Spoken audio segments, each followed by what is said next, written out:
Okay, you may call the next.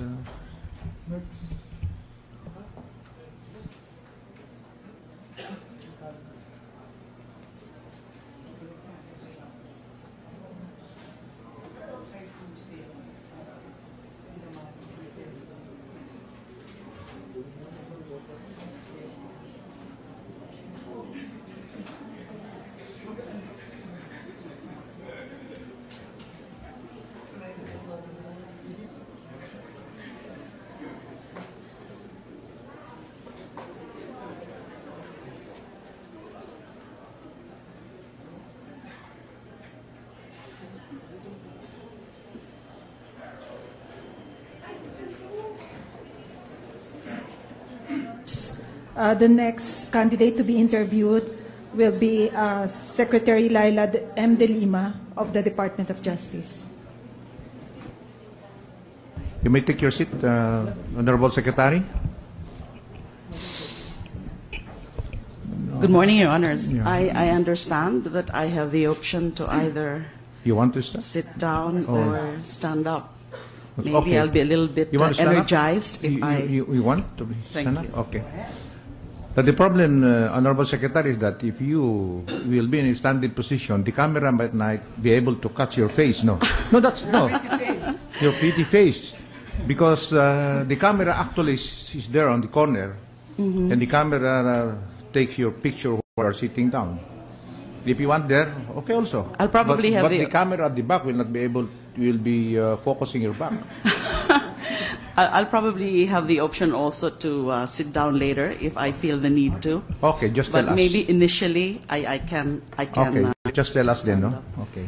Thank you, sir. Now, upon request of the Congressman Tupas, and without objection of the members of the panel, Congressman Tupas will be the first to ask the questions. Okay.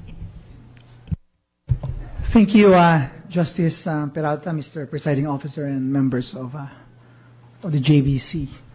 But before I ask just few questions to the Secretary of Justice, may I just make a very short manifestation, if I may be allowed? You may proceed. Yeah, thank you. Pero yung time ko, wag magrana. Kasi there was a decision by the Supreme Court na that isa la 7-member itong council. And today, I communicated, Mr. Chairman, with my counterpart in the Senate, si Senator Francis Chis Escudero. And as of now, wala pa kasing decision ang Senate and the House kung sino ang uupo talaga sa JBC. We still have to discuss with the Speaker of the House and the Senate President and Senator Escudero and myself kung sino talagang uupo. Pero as of last night, nag-usap lang kami ni Senator Escudero, and he was very gracious na sinabi niya, at least sa interview, ako raw muna ang uupo. So this is just temporary. Although ang decision, we received the decision of the Supreme Court na iisa lang ang member ng Congress, but by 2 o'clock today, we are filing a motion for consideration. So as of now, siguro we will just officially communicate with the chairman of the JVC or presiding officer kung ano ang decision ng Senado at Kamara. Pero for the meantime, andito muna ako, at yung ibang question ni Senator Escudero, ako na rin ang magtatanong. So that's all. May I proceed now, Mr. Chairman? Yeah. Go ahead. Good morning po, Secretary. Good morning, Congressman Tupas. Good morning, Your Honors, sirs and madams.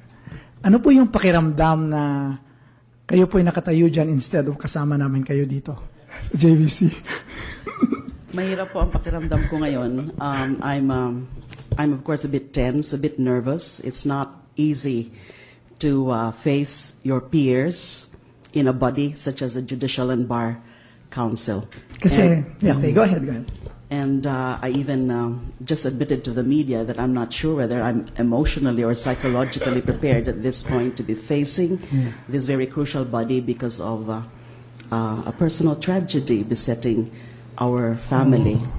My father is very ill, so it pains me that I had to leave him in his bedside, just to confront yet again another challenge in my life. Yeah, we wish him well, Madam Secretary. We wish him well. Your father. Natanong ko lang yon because for the information of the public, kasi kasama ka namin sa JVC. I just want to go straight na lang sa substantive question. Under the rules, JVC, parang Rule 4, Section 5, Paragraph 1, that one of the disqualifications, yung madi-disqualify yung aplikante dito, is a pending regular administrative case. At matagal na rin natin na pag-usapan ito sa media, di ba? Alam na rin ng publiko na merong administrative case na dalawa na ito'y dun sa TRO, sa GMA case, na referred by the Supreme Court ngayon doon sa IBP.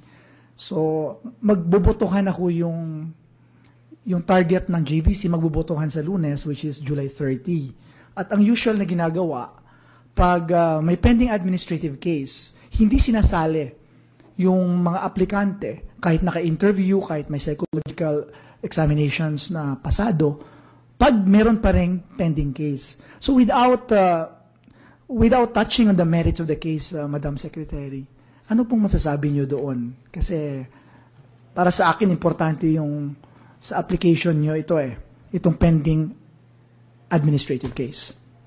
Yes, thank you for the opportunity to articulate my thoughts on that. And indeed, it's a very important issue because I think there have been oppositions filed to my nomination and invoking that as a ground, as a reason, the alleged pendency of regular administrative cases. Now, I actually submit, the records will bear me out, Your Honors, sirs, madams, that I filed last week a letter, or I submitted a letter to the JBC, to the Honorable Council, and setting forth my arguments why those cases now pending with the IBP should not be considered as a ground for Pero disqualification. very briefly lang, para malaman natin, just cite yung pinaka-important lang na basis. Yes, we take the position, Your Honors, that at this point, those cases now pending with the IBP have not yet ripened into regular administrative cases as Bakit? may fall within the contemplation Bakit po? of the Yung JBC ano lang? rule. Okay. Under 139B po ng Rules of Court, meron ho dyan yung tinatawag na preliminary determination of merit. That's why I filed an urgent motion with the IBP asking for a preliminary determination of merit and the summary dismissal of the cases. Now, preliminary determination of merit on the basis of the pleadings so far filed, meaning the complaint and my comments, because these cases originated from the Supreme Court and I was asked to comment, I promptly filed those comments early this year, but only that it was only this year, it was only very recently, on July 3, that these cases were referred to the IBP for investigation and recommendation. Now, kung ganun po, merong requirement na preliminary determination of merit. Now, pending that preliminary determination of merit, hindi po siya masasabi nating regular administrative case. It has not ripened, or these cases have not yet ripened into regular administrative case because they have yet to pass the hurdle of that preliminary determination. Hindi po ito naiiba sa mga procedure din, let's say, sa ombudsman and even sa preliminary investigation. It could not have been the intendment of the JBC rules or even the rules of court that the mere filing or the mere pendency of a complaint, just a Yeah. complaint, is already a disqualification. Liwanagin lang po natin. Yung disqualification pag regular administrative case, disqualified, no discretion na yung JVC. Pag hindi pa na-ripen yun into a regular administrative case, may discretion ang JVC whether to disqualify or not. Pero kanina po, gusto ko lang talaga maliwanag ito. Nakausap ko ang ating chairman, member of the Justice of the Supreme Court. Parang ginagawa nila ata, tinitingnan nila kung may prima facie. Kung may prima facie case, pinirefer nila sa IBP. Hindi ba ito may prima facie na po dahil na-refer na sa IBP? I beg to disagree. I don't think that is really the intendment of the rules. I'm looking at Rule 139B, of the Rules of Court. Nandyan po nakasaad yung procedure na there should first be a preliminary determination of merit every time, or if there is a complaint, referred to the IBP, preliminary determination of merit. And yung Supreme Court nga po, even if sila ang nag-require ng comments sa akin, there should have been some pronouncement in the resolution referring these cases to the IBP that there has been some finding of prima facie or whatever. Okay, so hindi na rin ako mag-dwell dito kasi ito yung importanteng pag-uusapan rin ng JBC when we come now to take na yung bilang president. Diba? Isa talaga yun eh. Although hindi namin napagtuunan ng pansin, hindi na umabot eh. Article 1 yun eh, hindi na umabot doon. Pero isa yun sa center ng impeachment complaint. May mga naririnig-rinig tayo, like for example, the Secretary of Justice, di ba? Malapit kay Pangulo, yung Secretary of Justice.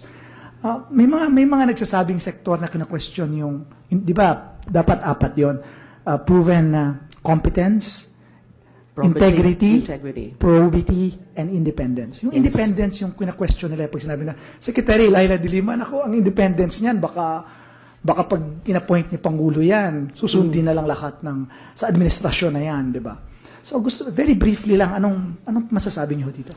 Unang-una po, hindi po nakasaad yan sa saligang batas, sa mga rules, JBC rules, na the mere fact that you are part of the administration of the sitting president of the appointing authority, that the mere fact that you're an alter ego, that is already a ground for disqualification. Now, time and again, there have really been appointments of cabinet members by the incumbent or the sitting appointing authority. And secondly, yung haka-haka pong yan, yung apprehension na this particular cabinet official who is an alter ego of the president would tend to be beholden to that of appointing authority, it remains to be just really a speculation, an apprehension, a possibility that can go either way. It can either that you be beholden really in your actions, in your behavior, in your decisions, or not at all.